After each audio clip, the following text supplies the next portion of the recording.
join us in the Pledge of Allegiance.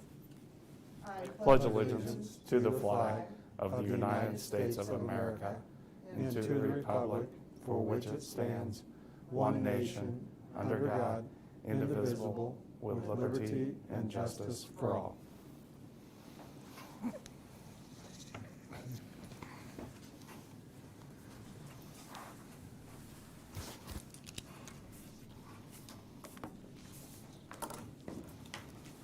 Good evening and welcome to the September 8th, 2020 meeting for the Board of Trustees for the School Town Speedway. Tonight we will be operating off of a 7-item agenda. The first item is to approve the minutes from our last meeting. I'll make a motion to approve the minutes from August 11th, 2020. Thanks, Debbie. I'll second. Thank you, Tom. All in favor of approving last meeting's minutes indicate by raising your hand. All opposed? No one. They're approved.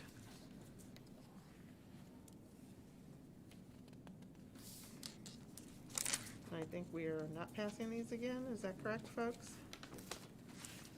Okay. The second item on the agenda is the presentation of the 2020 enrollment report. It's that time of year where the ADM date is quickly approaching. It is September the 18th, so we keep a close eye on enrollment. The current enrollment is 1,782 students in Speedway schools. And out of those 1,782 students in Speedway schools, 199 of those are choosing for the e-learning option.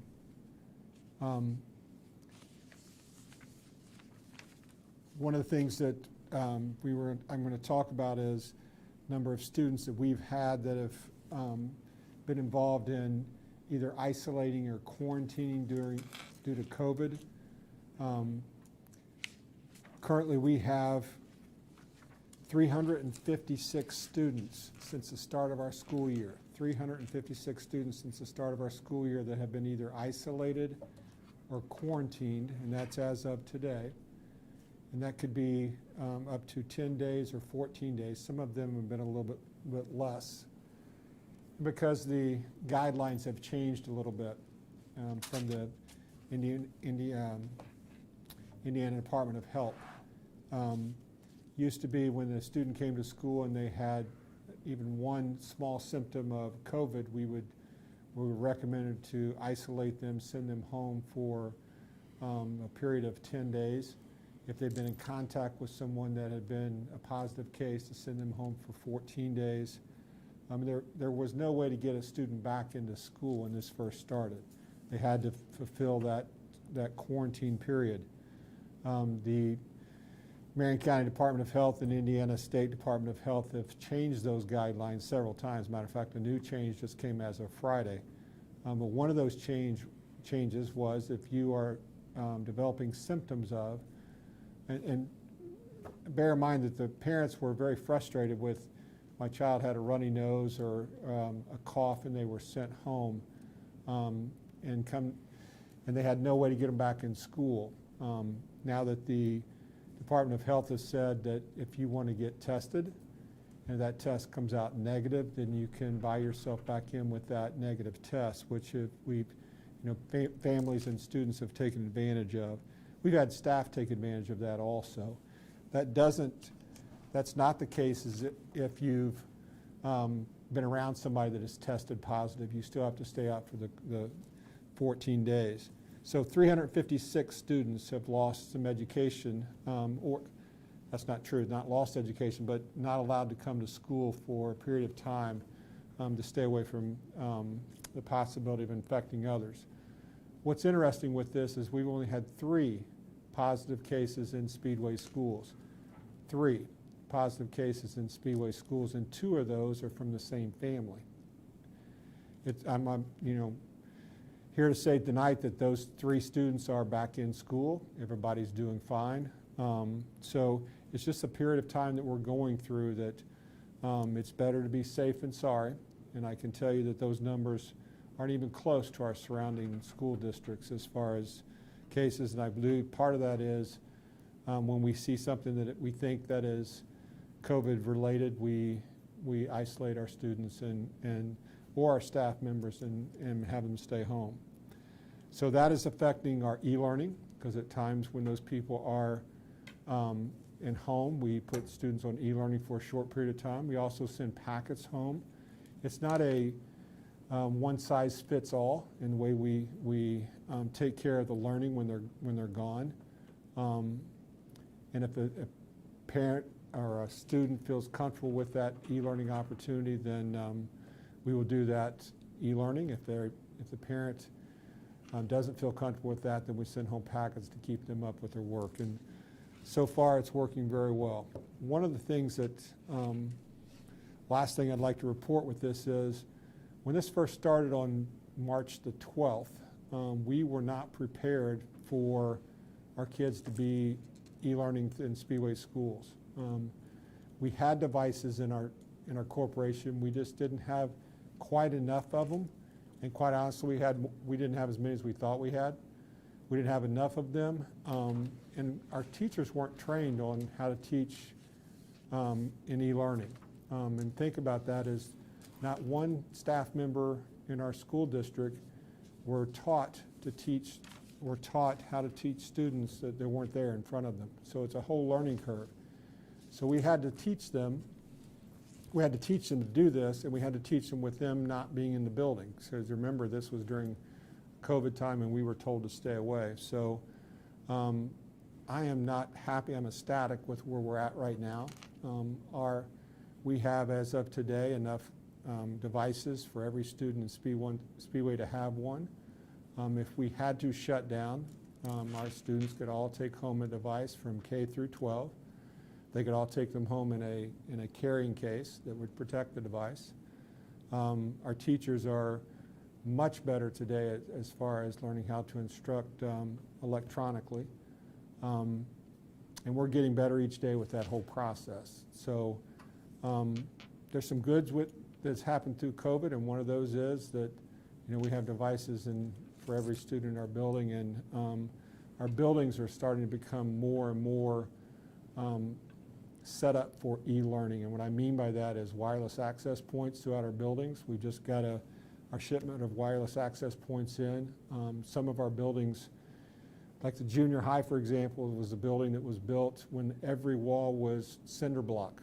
And it's hard to get wireless. You got to have a wireless access point basically in every room. So some of the modern buildings aren't built that way, so a wireless access point can actually handle several rooms. Well, it doesn't work that way in this building. It doesn't work that way in the junior high. So we had to order extra wireless access points. So I'm here to report tonight that we are in great shape. If we have, I don't want to ever shut down, but if we have to, we're ready to shut down.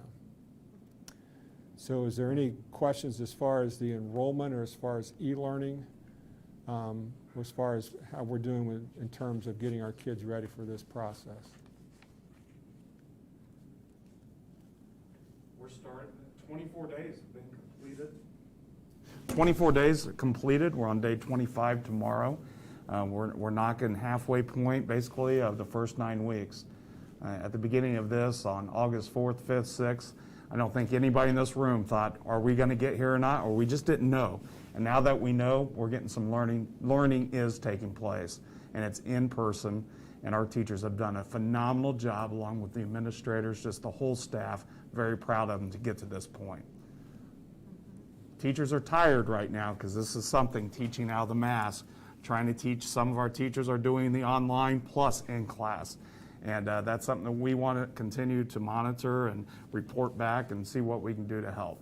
Because these people are true heroes in the classrooms right now, trying, moving kids along and taking the gaps. And because we do have learning gaps on top of this from last spring, that we're getting our formative assessments taking place, seeing where the kids are at and moving them along, if that's on e-learning or in person. So just very proud of the staff right now, and we'll see where we're at in a month from now. One of the things I would add to that, Dr. Trebley, is that our e-learning right now is 199. It's been as high as 219, I believe, at one time, 220, 221. So it's actually going down, the number of e-learning students.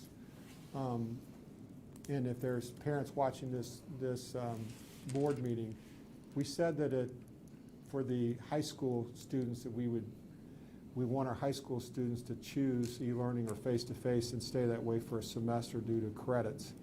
But for the K through 8 students, if they started e-learning and they wanted to come back to the school, they could do that. And we wanted to make it at the quarter break. And we've had some parents that have come to us and said, it's just not working, we want to come back to school.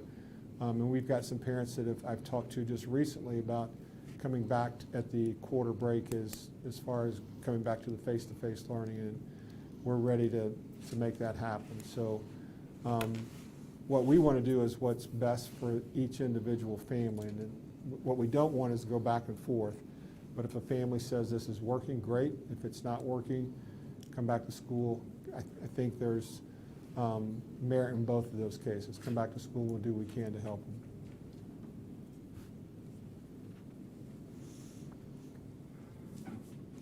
Anything else? Okay. Thank you, Mr. Disney. The next item on our agenda is to renew the property damage and professional liability insurance coverage.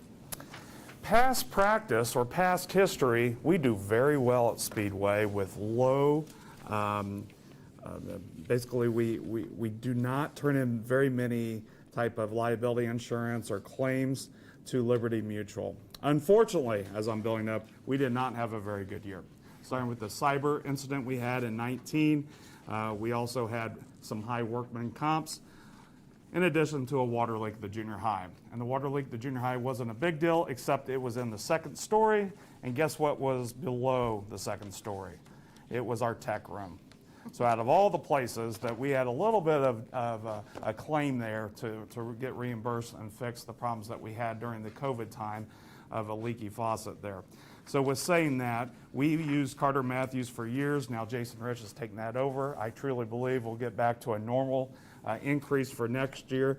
But right now, we're still working with them, and the worst news scenario is about a 9.6% increase. We started at about 10.7, we're at 9.6, and we're still working that down. But this plan is, again, what we've always had with Liberty Mutual. They've been very good to us, especially through the virus of 19, as I call it, the malware. They were there by our side all the way through. So my recommendation is to renew this property damage and professional liability insurance coverage with Liberty Mutual. It's the board's pleasure. Bill? I'll make a motion that we renew the property damage and professional liability insurance. I'll second. Frank Gillick. Any discussion on this? Thanks for your work, Dr. Troubley, getting that, down from that starting point to where it's at now. All in favor of renewing the property damage and professional liability insurance coverage with Liberty, indicate by raising your hand.